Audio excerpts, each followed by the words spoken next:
Greetings!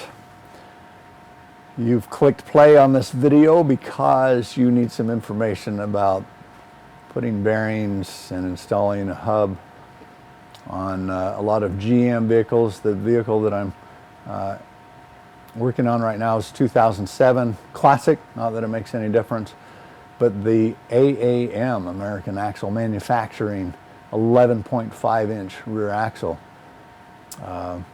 Also found on Dodge vehicles. And so I don't know how applicable this information, especially the torque information and the specific installation information that I'm going to give you at the end of the video. I don't know how many years it spans that it's the same information. So if you've got a 2001 or a 2012, the information is actually not that easy to find. And so I'm just going to say try your best, and if you can't find the actual information, you know, the service information for your specific truck, this is a lot better. The information I'm going to give you is a lot better than a lot of information you're finding in other videos. Okay, so with that, we'll get down to some details. Okay, so if you have taken your hub off, then you recognize this piece right here. And right next to it we have the bearing and the race. And there's a couple things that are unique to this hub that I'd like to point out before I pack grease in the bearing and install the race and the bearing. This is the only hub that I've worked on, and I've been working on cars for a long time, where the bearing and the race go into the hub at the same time from the backside. And there are some precautions that you have to make, or that you have to take when you're installing the bearings in this manner. If you have a press, you can do the install with one of these tools, and I'm sure you've recognized that tool, race installer. In this situation, you're installing it upside down, so you can't use the tapered side to install the race the way it was designed, but you can turn it over and use it that way. But the problem with that is when you get to the end of the installation, what happens is, I hope you can see that, the bearing, the actual cage for the bearing is higher than the race is. And what I've seen happen is those of you with a hydraulic press will press that in there, and you'll crush the bearing cage, and then the bearing doesn't move at all, and it will ruin the bearing. It's hard enough metal that it will score the bearing after a few miles, and you'll have a customer coming back. Or if this is your own truck, you'll be cursing and doing the job again way too soon. So don't use one of these to install this. I actually had a different bearing tool made, and it's got a little recess. If you can see that, it's got a little recess that fits over the top of the bearing cage and just cradles the race itself. And you get that extra little bit of distance, because in this installation, in order to get the lock ring that locks this race into place, in order to get that lock ring on, that bearing is going to sit taller than the race is, and you need to drive it just that little extra distance in order to get the lock ring into the groove on the hub. And so I just wanted to point that out. Don't crush the bearing cage, because it will have an effect on the life of your bearing. Okay, so I've got the bearings in the hub all put together. We're just ready to put them in, but I thought I would take just a second and tell you of my one experience with not grease packing the bearings. I had a gentleman come in with a truck just like this one. I didn't feel like packing the bearings. I always pack the bearings with grease. I don't know why I didn't on that day, but I didn't. And I got done with the job. I refilled the differential with fluid. I even took the floor jack and tilted the axle a little bit to get the fluid, the oil into each hub. Well, it didn't work. The gentleman took the truck home, and the next day he put a camper on the back of the truck and he hooked up a trailer full of horses. And he didn't even make it to the top of the canyon. And I got a call and he said, the truck doesn't move. And the engine was running, and what had happened is the rear bearings had seized up solid. They had just welded themselves together. So I spent a very unpleasant afternoon in million-degree weather on the side of the road, putting new bearings and putting the whole thing back together. I loaded up the truck with tools. It would have cost $1,000 to have all that stuff towed back down, so I went up there and did the job. And that's my one experience with not grease packing the bearings. So just from my own experience, I grease pack the bearings. I would recommend that you do too, just in the off chance that the bearings need to be broken in a little bit or something. But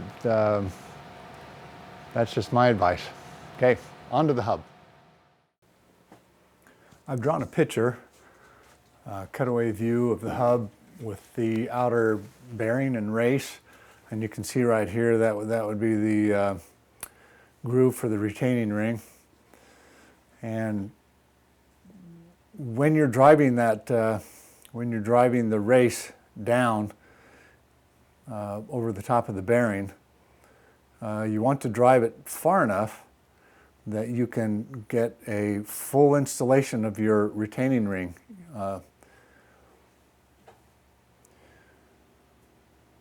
If you don't drive this down far enough, if you don't drive the race down far enough, the retaining ring may hang up. And if it hangs up and if it's not completely installed, there's a chance that it comes apart or it breaks and you have enough pressure on the wheel that the whole hub comes off. And that would be a really bad thing, needless to say.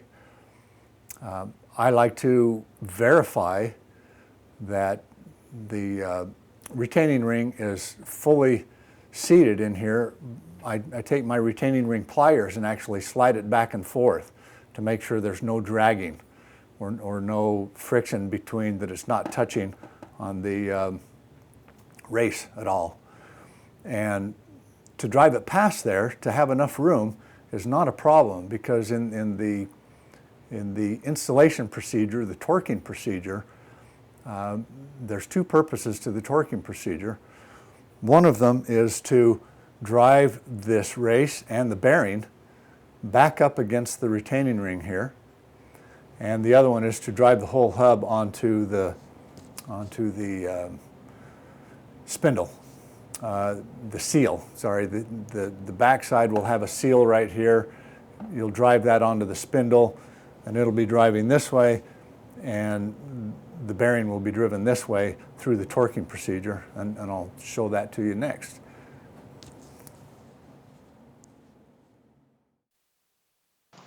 Okay, here we are. I would like to apologize. The microphone did not work for this section, so I have to dub this one in. So if it doesn't match everywhere, I apologize for that. We're putting the hub in. The limit right there is the seal hitting the inside shoulder of the spindle. And there should be just enough room to get the hub nut on. And so once you get it started, you can actually do it by hand, just a little bit.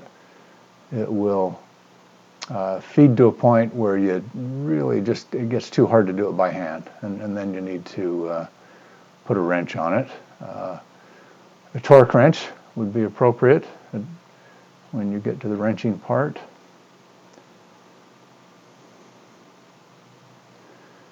And it is a little bit of a pain in the bum. These 6 nub hub nuts, the socket doesn't want to stay on them very well, so that's kind of a pain in the bum. And you want to have somebody rotating the hub in the opposite direction.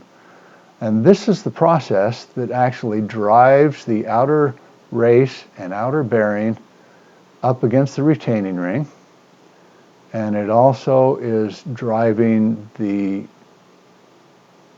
seal that's on the inside of the hub back into the spindle. And you're going to continue to spin it until the torque gets up to 52 foot-pounds. That's 5.2. And like I said, you want to keep your hand on the socket because it just keeps coming off. It's, you know, like I said, a stupid design.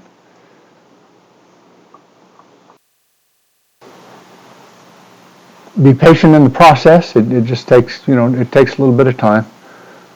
And at this point, I would like to point out that the auto off feature on electronic torque wrenches kind of sucks, because if you're paying attention, it starts getting pretty tight and there are no lights.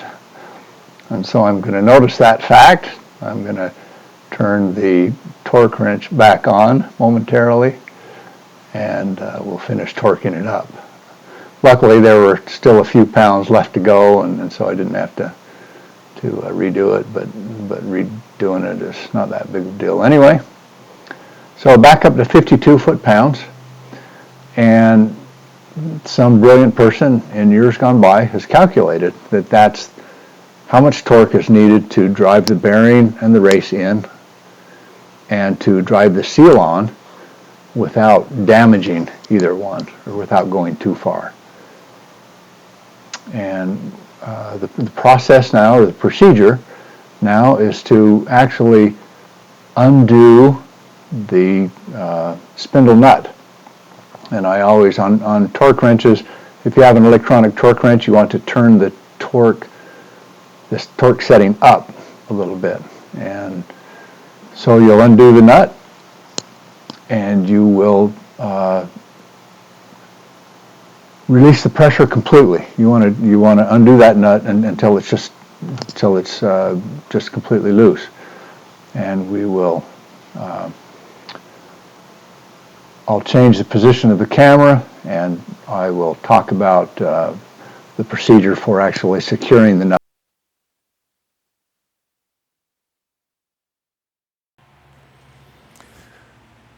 We torque the spindle nut, and then we've loosened the spindle nut, and then you take your socket, and you can see that it's just finger tight.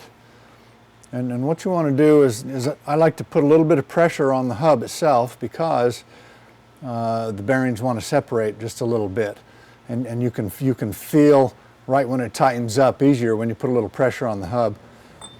So you're gonna put your socket onto the nut, and then you're just going to spin it just finger tight, and you can find it's easy, and then it goes tight, and that's all you need to do. And so once you hit that spot, you can tell. I mean, 2 fingers. It's not, you're not snugging it. You're not putting any pressure on it at all. You're just snugging it up, and so you pull the wrench off, and you will see. You'll look on the nut for the closest notch for your lock key, and you can see that the closest nut. The closest notch past the spindle notch where the key fits. Okay, you do not want to use this nut notch and tighten it up anymore. Once you've done it finger tight, you always want to back it up. So we've got that notch right there. I'm going to back it up just a little bit, line it up with the slot in the spindle, and you're done. You put your key in, you put the retainer on there. You're done. That's the job right there. And if you're doing this job, we have just one last segment to set the proper clearance on the parking brakes and on the parking brake shoes. So I'll switch the camera and I'll give you a little bit of detail on doing that. If you had a leaking seal and your parking brakes got soaked, replace the parking brakes.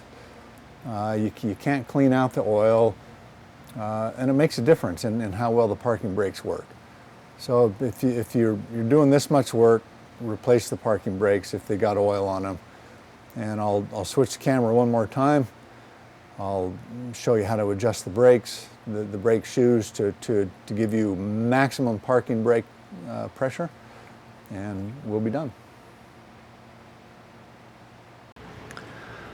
Properly adjusting the parking brake can make a really big difference in how well the parking brake works. So I hope you'll follow this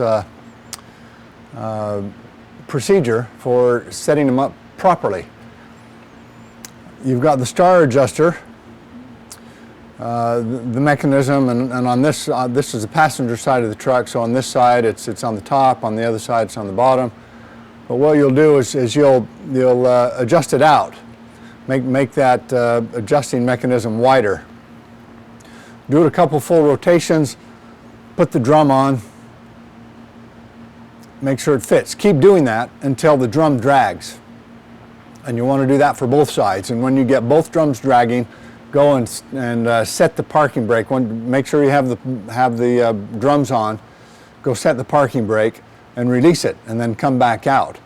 And what that will do is sometimes it'll get a little bit looser, and you won't feel the drag anymore, because it's actually the drum that centers the brake shoes. There's nothing that really centers those, and that's the drum that kind of controls that position. You've got the retainers that hold it, but the drums actually center it. And so keep doing that process until you can set and release the brake and the drums drag on the shoes. And then what you want to do is you want to release the pressure, unwind the star adjuster. I do it 6 or 7 notches. These are 10. They're 10 little points on this star nut, and one full rotation is 40 thousandths of an inch. And so if I do it, if I retract it 7 notches, then I've just retracted it about 27 thousandths, 28 thousandths of an inch. And so what happens is, because this point right here where the adjuster mechanism works, it doesn't expand at all at this point. It just rotates on this point. So you get this point as close as you can, and then when the shoes expand, they expand in this direction up here, or like my hands are showing. And because this point is so close to the drum, you get maximum brake contact, and that makes for maximum parking brake effectiveness. It's an easy procedure to do. It's very effective. If you leave this star nut or the star mechanism completely collapsed, as small as it can get, you're only going to have a small portion of your shoes contacting the brake drum. And obviously that's going to have an impact on how well the brakes hold. Paying attention to the details is the difference between a fair mechanic and a great mechanic. Thank you for watching. I hope some of the information here has been helpful. Pay attention to the details and be great mechanics.